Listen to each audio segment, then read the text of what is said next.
వేల మందిని ప్రొఫెషనల్స్ గా మార్చిన ఇనోమాటిక్స్ తో మీరు కూడా మీ డ్రీమ్ కెరియర్ ని ఇప్పుడే స్టార్ట్ చేయండి. మాస్టర్ ఏమిటి అన్యాయం? ఆయన ఎవరో నాకు తెలీదు. ఆయన్ని చంపడం నా ఉద్దేశం కాదు. నా కూతుర్ని వల్ల వేసుకున్న కుర్రాన్ని. ఈ కుర్రాడు ఎవరో కాదు, మా మాస్టర్ మనవడు. నేను నీతో పెళ్లి విషయం మాట్లాడడానికి ఈ పెద్ద మనిషిని తీసుకొస్తే ఈయన చంపుతావా? ఆయన ఇంకా చావలేదు కదయ్యా. హాస్పిటల్ పడండి. ఆ విషయం నువ్వు చెప్పక్కర్లేదు. నేను ఈయన హాస్పిటల్లో చేర్పిస్తాను. నిన్ను పోలీసులకు అప్పచెప్తాను. నాతో పెట్టుకోకండి.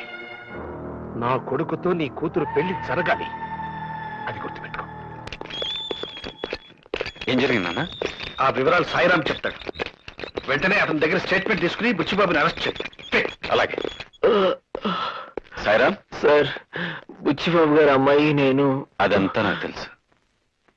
బుచ్చిబాబు మీద కంప్లైంట్ ఇస్తే ఏం ప్రయోజనం ఉండదు సరి కదా. నీ ప్రాణాలకే ముప్పు. అదొక యాక్సిడెంట్ అని రాసిస్తాను. నువ్వు కూడా అలాగే స్టేట్మెంట్ ఇవ్వు. శబాష్. కంచె చేను మేస్తున్నాను విన్నాను. ఇప్పుడు కళ్ళారా చూస్తున్నాను. పాపం నాన్నగారు నిన్ను నమ్మి కేసు అప్పగించారు. సాయిరాం ప్రాణాలకు ఏ ముప్పు రాకుండా నేను చూసుకుంటాను. నువ్వేం మరీ కావద్దు. సాయిరాంతో స్వయంగా నేనే కోర్టులో కంప్లైంట్ ఇప్పిస్తాను. నువ్వు వెళ్ళి బాస్ పుచ్చిపప్తో చెప్పుకో. సాయిరామని నీకు అప్పగిస్తున్నాను. ఇక మీదట వాడి బాధ్యత అంతా నేనే.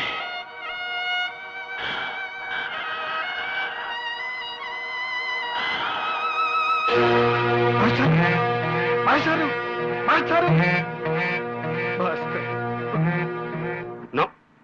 కోర్టులో కంప్లైంట్ ఇస్తే మాత్రం నాకు వ్యతిరేకంగా ఎవరు సాక్ష్యం చెప్తాడు? మా నాన్నగారు ఉన్నారుగా, ఆయన లేపేద్దాం. బుచ్చిబాబు గారు. సారీ. రైట్. ఆయన నోరు తెరవకుండా ఉండే పద్ధతి ఏదైనా ఇంకోటి ఉంటే ఆలోచించు. మా అమ్మగారు నోరు తెరిపించిన.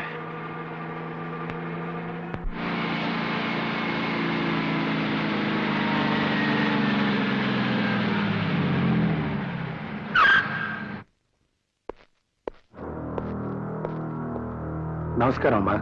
నా పేరు బుచ్చిబాబు. నన్ను చూసి మీరేం బెదిరిపోవక్కర్లేదు. నేనేం హంతకుని కాదు. నో. కానీ హత్య చేశాను. ఎస్. సినిమాల్లో రక్తపాతం చూస్తేనే మూర్చిపోయే నేను గోపాలకృష్ణ గారిని హత్య చేస్తానా? No no. ఆయన అడ్డుగా వచ్చాడు, ప్రాణాలు పోగొట్టుకున్నాడు. కోట్లు కుమ్మరిచ్చి అల్లుణ్ణి కొనుక్కోగలిగిన నాకు ఆఫ్టర్ సాయిరామ్ గారు వచ్చి అల్లుణ్ణి అవుతాను అంటే టాలరేట్ చేయలేకపోయాను. అందుకే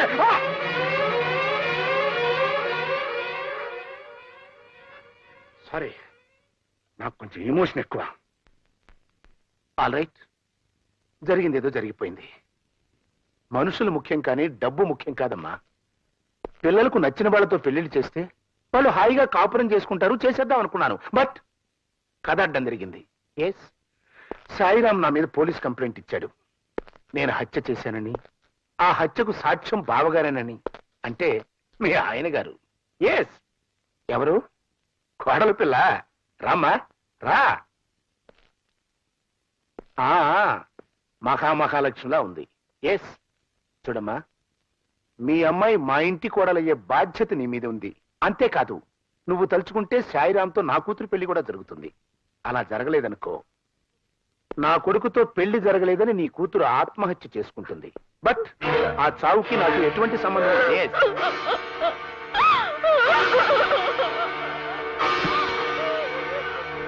ఇవన్నీ జరగాలంటే నేనేం చేయాలి?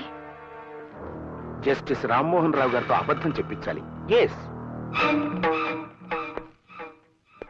నేను హత్య చేయటం చూడలేదు అని మీ ఆయన ఒక్క అబద్ధం చెప్తే చాలు, 2 జంటలు ఏకమవుతాయి.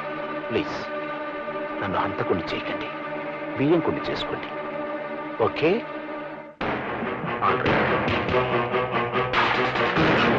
రండి బాబు రండి. పద. అయ్య బాబోయ్, అయ్య బాబోయ్, మా వాడు కొత్త వాళ్ళని చూస్తే సిగ్గుపడుతుంటాడండి. తెలిసిపోద్దామన్నయ్య, నేనున్నాగా. సరేండి, కూర్చోండి బాబు. నన్ను కూర్చునే ఉన్నది బాబాయ్, కూర్చోమంటారండి? మా వాడు కూర్చోవడం నించోవడం, నించోవడాన్ని కూర్చోవడం అంటుంటాడండి. ఏం పర్లేదు, నించోరా. అన్నయ్య నువ్వు కూడా నించో.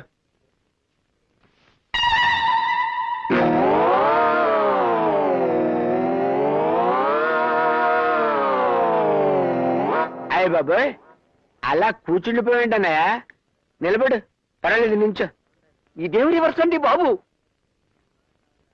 అన్నయ్య అంటారు ఏమిటండి మావాడు మావయ్యని అన్నయ్య అన్నయ్యని మావయ్య అంటుంటాడండి మందు కసకందిస్తున్నామని అన్నయ్య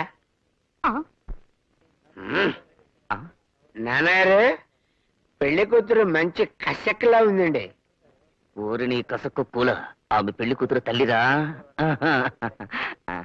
అయితే నా కసక్ని వెంటనే ఇక్కడ తీసుకురండి కసక్ ఏమిటండి కసక్ అంటే పెళ్లి కూతురండి వాడు జోకేస్తుంటాడు తీసుకురండి పెళ్లి కూతుర్ని అమ్మాయిని తీసుకురావే పెద్ద కసక్లా ఉందండి మేనల్డ్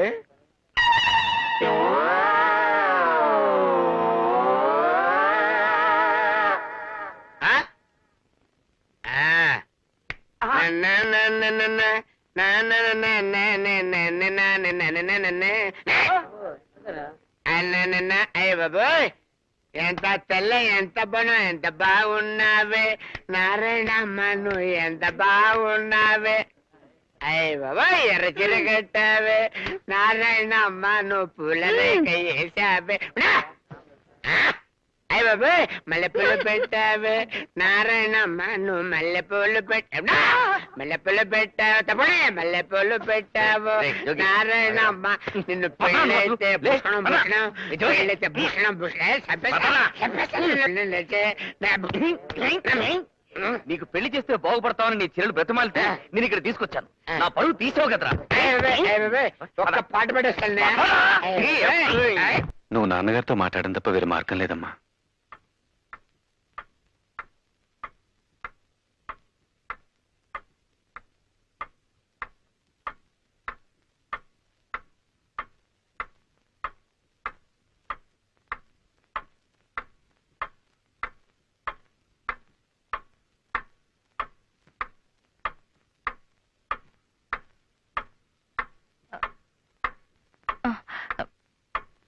ఏమండి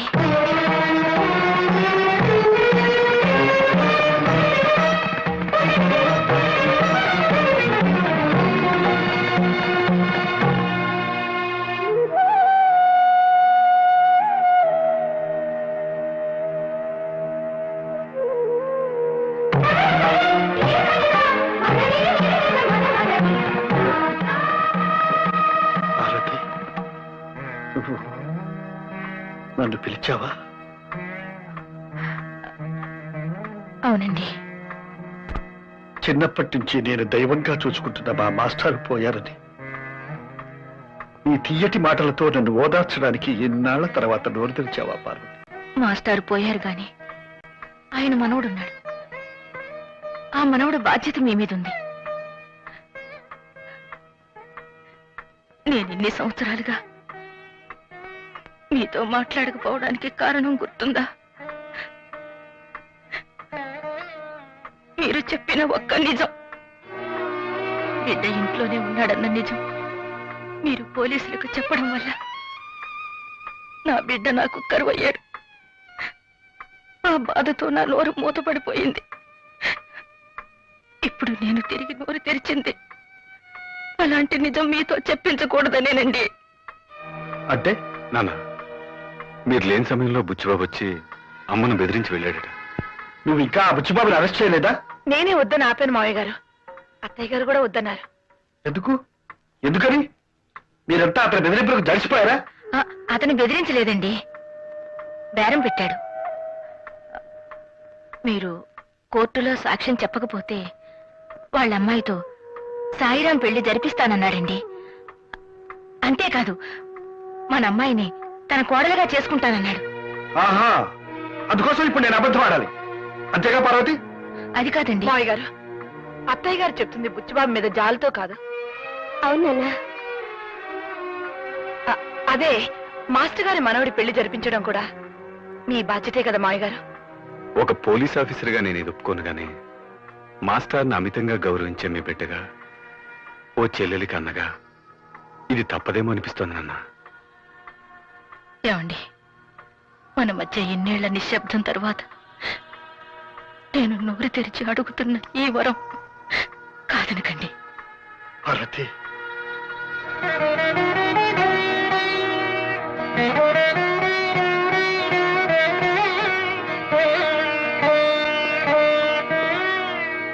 దేవుని మీద ప్రమాణం చేసి అంతా నిజమే చెబుతాను, అబద్ధం చెప్పను. చూడండి రామ్మోహన్ రావు గారు, బుచ్చిబాబు గారింట్లో రిటైర్డ్ ప్రిన్సిపల్ గోపాలకృష్ణయ్య గారి మనవడు సాయిరాం తన మీద జరిగిన హత్యా ప్రయత్నంలో తన తాతగారు గాయపడి ఆ తర్వాత మరణించారని, ఆ సంఘటన చూసిన ప్రత్యక్ష సాక్షి మీరేనని తన రిపోర్ట్లో పేర్కొన్నాడు. అది మీరు చూశానంటారా, చూడలేదంటారా? అనను. ఆ రోజు మీరు అక్కడ ఉన్నానంటారా? అనను. లేనంటారా? నేనేమీ అనను, అనదలుచుకోలేదు. అదేలాగండి, విట్నెస్ బాక్స్ లో మౌనంగా నుంచుని కోర్టు వారికి సాక్ష్యం చెప్పకపోవడం ఐపీసీ 202 సెక్షన్ ప్రకారం నేరమని నాకు తెలుసు. మీలాంటి కుర్ర లాయర్లని వేల సంఖ్యలో చూసి రిటైర్ అయిన జడ్జి. కానీ మీరు చెప్పిన సెక్షన్ ప్రకారం నన్ను నేరస్తుడిగా నిరూపించాలంటే నేరం గురించి నాకు తెలిసి కూడా నేను సాక్ష్యం చెప్పడం లేదని మీరు నిరూపించాల్సి ఉంటుంది. అసలు ఆ హత్య జరిగిందంటారా? సాయిరాముని నీకు అప్పగిస్తున్నాను. ఇక మీదట వాడి బాధ్యతంతా నేనే. నన్నేమీ అడగద్దు please. That's all your honour. నేను న్యాయశాఖ మంత్రిని కాకముందు నుంచి జస్టిస్ రామ్మోహన్ రావు గారిని ఎరుగుదు. సత్యమేవ జయతే అన్న మహాత్ముని సందేశాన్ని తన జీవిత విధానంగా మార్చుకున్నారనే విషయం మనందరికీ తెలుసు. కర్ణుడికి కౌచుకుండలాగే శ్రీ రామ్మోహన్ రావు గారికి నీతి, నిజాయితీ, న్యాయం, ధర్మం పుట్టుకతో వచ్చిన ఆభరణాలు అంటే అతిశయోక్తి కాదు. ఎవరు మీరు?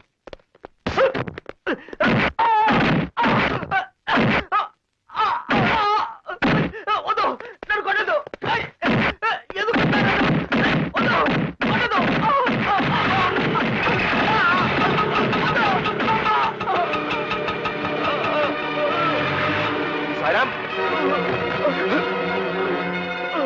సాయిరామ్, సాయిరా, నీకేవో దెబ్బలు తగిలాయట. ఏం జరిగింది? మళ్ళీ నన్ను చంపించడానికి ఆ బుచ్చిబాబు మనుషులు పంపాడు అంకుల్.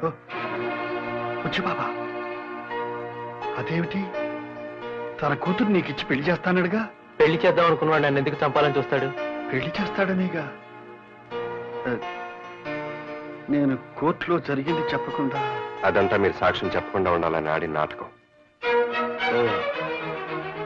ఇంత నాటకం ఆడాడా?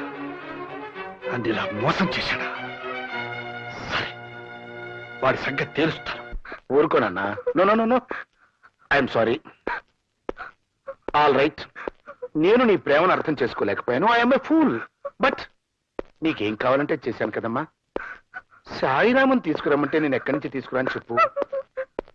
అతన్ని మర్చిపోతాను, టైం అయిపోయింది, అతను వెళ్ళిపోయాడు. మర్చిపోమ్మా. నో నో నో నో, నువ్వెంత బాధపడితే మాత్రం పోయింది సాయి బాబు. సాయిరాముని అల్లుడిగా చేసుకుంటాను నాతో చెప్పి అతన్ని చంపాలని చూస్తావా? అదృష్టవశాత్తు అతను బ్రతుకున్నాడు కాబట్టి సరిపోయింది. అంకుల్, సాయిరాం బ్రతికే ఉన్నాడా? ఎక్కడున్నాడు అంకుల్? చెప్పండి అంకుల్, ప్లీజ్ చెప్పండి అంకుల్, ఎక్కడున్నాడు? ఒకవేళ వాడి బతుకున్నా నేను మళ్ళీ వాడిని చెప్పేస్తాను. నువ్వు మాత్రం వాడిని చూడటానికి వెళ్ళేది. బయలుదేరు. అక్కడ చూస్తా నిలబడతానంటా. బుచ్చిబాబు, నువ్వేం చేస్తున్నావు? నువ్వు చేస్తున్న పని చాలా అన్యాయం. నాకు తెలుసు, అవసరానికి అట్లా చేస్తుంటాను. సాయిరామ్కి స్వాతినిచ్చి పెళ్లి చేస్తానావా లేదా? అలానే నేను అనలేదే. అనలేదా? ఎస్ అన్నాను. అంటే అంత పెద్ద జడ్జివి కోర్టులో బోనెక్కి దేవుడి మీద ప్రమాణం చేసి చూసింది చూడలేదు అని నువ్వు బొంకలేదు. అప్రాలు ఒక సాదాసీదా మనిషిని నేను అన్నది అనలేదు అని బొంకలేనా? సాయిరాం పెళ్లి కాదు, నా కొడుకుతో నీ కూతురు పెళ్లి కూడా జరగదు. కోట్లకు పడగెత్తిన ఈ బుచ్చిబాబుతో వియ్యమందటం అప్రాలు కాదు. ప్లీజ్ కో. బుచ్చిబాబు, ఇప్పుడు నా కూతురు పెళ్లి నాకు ముఖ్యం కాదు. సాయిరాంతో నీ కూతురు పెళ్లి నాకు ముఖ్యం. వాళ్ళిద్దరి పెళ్లి చేస్తారు. అరవద్దు. నిన్నటిదాకా నీ మీదున్న గౌరవం కోర్టులో నువ్వు చెప్పిన సాక్ష్యం విన్న తర్వాత పూర్తిగా పోయింది.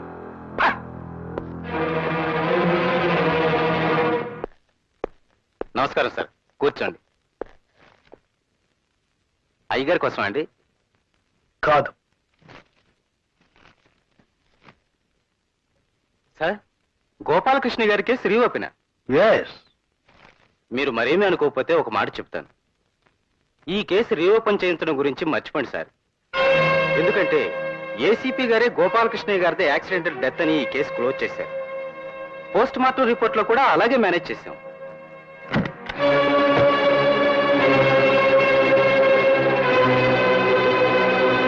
ఏమండి ఏసీపీ గారు, మీ డిపార్ట్మెంట్ ఇచ్చేది చాలక బుచ్చిబాబు దగ్గర నెలకు జీతం ఎంత పుచ్చుకుంటున్నారు? అది ఇంతవరకు ఎంత లంచం పుచ్చుకున్నారు? అది నాన్న. Shut up! ఏమండి ఏం చేశాడండి? ఏం చేశాడా? నీ పెద్ద కొడుకునే అడుగు. చిన్నవాడు చెడ్డవాడు అనుకుని ఇంట్లోంచి తరిమేశాను. ఇదిగారేదో బుద్ధిమంతుడు అనుకుని నా నెత్తెక్కించుకున్నాను. చిచి, ఏం జరిగిందండి? నీ కొడుకు బండారం అంతా బయటపడింది. వీడు నేరస్తులకి కూలీకోట్లకి గొడుగు పెట్టి లంచాలు పుచ్చుకుంటున్నాడు. మనల్ని దగ్గర చేసి మంచివాడిగా నటిస్తున్నాడు. ఇన్నేళ్లు నేను పెంచుకున్న నమ్మకాన్ని వమ్ము చేశాడు. మనల్ని మోసం చేశాడు. పార్వతి, ఏంటమ్మా నేను చేసిన తప్పు? ఆయన కొడుగ్గా పుట్టడమా? నేను నా పిల్లల పిల్లలు సంతోషంగా ఉండాలనుకోవడమా? నీతి నిజేత అని చెప్పి ఆయన ఏం సంపాదించాడు? ఈ ఇల్లు కూడా వాళ్ళ నాన్నగారు సంపాదించింది, మీ ఆయన సంపాదించింది కాదు. ఇవాళ నేను ఏసీపీగా ఉన్నానంటే కారణం అది మీ ఆయన చెప్పించిన చదువు కాదు. లంచాలు ఇచ్చి నేను కొనుక్కున్నాను. ఆ లంచాలు ఇవ్వడం నేను లంచాలు పుచ్చుకున్నాను. తప్ప? తప్పు కాదురా, చాలా గొప్ప పని చేశావు. తప్పో గొప్ప అమ్మా, ఆ రోజు నీ ఆపరేషన్ ₹1,00,000 అవసరం అయితే ఎవరు తీసుకొచ్చారు? నేను తీసుకొచ్చాను. అది ఎప్పటి చెప్పావుగా? మీరు ఒప్పుకోని ఆ రోజు అలా చెప్పాను. ఈ రోజు నిజం చెప్తున్నాను. ఆ డబ్బు అలా సంపాదించిందే.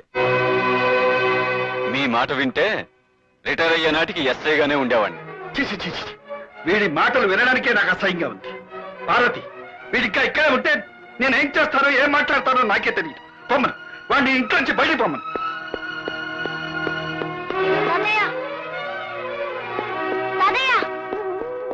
కళ్యాణి, అమ్మ కళ్యాణి, ఏమిటమ్మా ఇదంతా? ఏమిటని అడుగుతారే? ఈ ఇంట్లోంచి వెళ్ళిపోమన్న తర్వాత ఇంకా ఇక్కడే ఉంటాం అనుకుంటున్నారా? రారా చక్రి. ఏడ్చాలే, పదా. నేను తాతయ్య రాను. బుద్ధిగా నడవకపోతే వీపు చిట్లిపోతుంది. ఇక్కడే ఉండి గాంధీ తాతగారి మనవళ్ళ దిక్కులని వస్తావా? తాతయ్య, వెళ్ళను తాతయ్య. మేము అమ్మో నాన్నతో పెడితే చెడిపోతా తాతయ్య.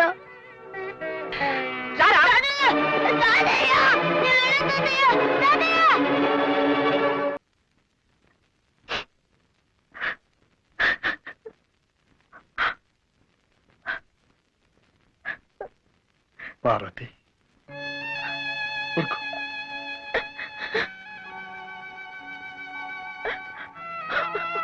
ఊరుకో పార్వతి, ఊరుకో. మన పిల్లలకు మనం న్యాయం చేయాలనుకున్నాం, కానీ వాళ్ళే మనకు అన్యాయం చేసి వెళ్ళిపోయారు. ఎవరు వెళ్ళిపోయినా ఉన్నా నీకు నేను, నాకు నువ్వు ఉన్నాగా. ఊరుకో, ఊరుకో. అయ్యగారు, పొద్దుటి నుంచి అమ్మగారు ఏమీ తినలేదు. ఈ పాలైనా తాగమని చెప్పండి. తీసుకో పార్వతి. అయ్యగారు, మీరేమీ అనుకోపోతే నేను మాట చెబుతాను. ఏమిట్రాని? ఏం లేదండి, మీకు రవిబాబు గారి మీద కోపం రావడానికి కారణం మధుబాబు గారే కదండి. నిజానికి ఆ రోజు మధుబాబు గారు లంచం పుచ్చుకుంటుంటే నువ్వు లంచం పుచ్చుకున్నట్టు నాన్నగారికి తెలిస్తే ఆయన బతకరని తగువాడి చివరి కాలంలో తన మీదే పడ్డా భరించారండి.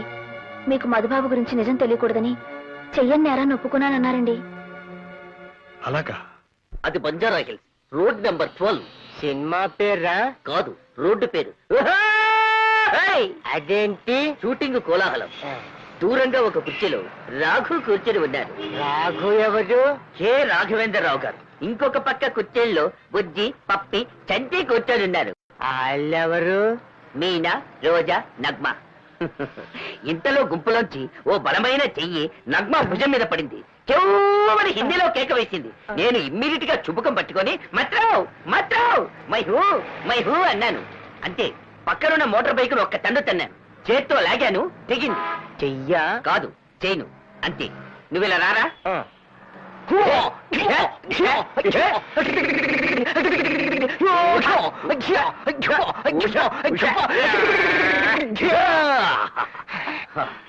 అప్పుడు వాడు పక్కనే ఉన్న గోడౌన్లోకి పరిగెత్తాడు.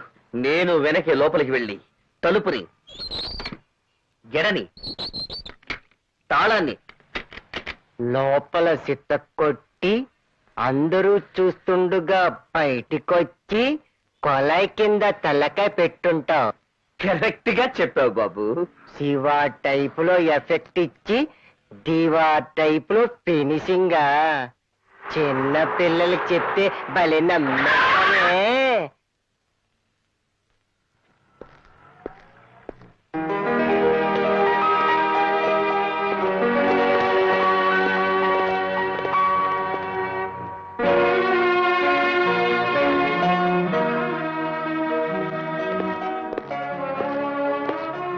అమ్మా బాబు బాబు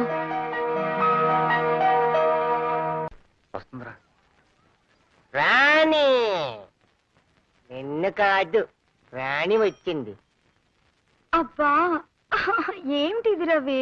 ముద్దు పెట్టద్దు, మీసాలు గుచ్చుకుంటాయని చెప్పానా? వినవేంటి? నేను వినను. I love you, I like you, that's all. ఆ, నువ్వు లైక్ చేస్తావు సరే, ఆ రాణి సంగతి ఏమిటి? అది నాకు పడేస్తుందేమో. వాణి, నేను నిన్ను మనస్ఫూర్తిగా ప్రేమిస్తున్నాను. నీ కళ్ళలో నా కళ్ళు, నీ హృదయంలో నా హృదయం, నా ఒళ్ళో నీ తల, నీ తల్లో నీ పెట్టే పువ్వు. మరి చెవిలో? మరి జోకులేకు. ఆ సారీ, నిజం చెప్పు రవి, నాకంటే ఆ రాణి అందంగా ఉంటుందా? చెప్పు రవి. చీచి, అది పేరుకి రాని గాని చూడడానికి రాణి గారి పని మనిషిలా కూడా ఉండదు. అబ్బా ఎంత మాట అన్నాడు. నిజం వాణి. రాణికి పోటీ వాణిట. तुम मेरा रानी, मैं तेरा राजा, हमको हो जाएगा बच्चा, खलनायक खलनायकी, सितारा ज्योति चित्रा, और चांस मिला तो शिवरंजनी भी. హిందీలో లవ్ చేస్తున్నాడు.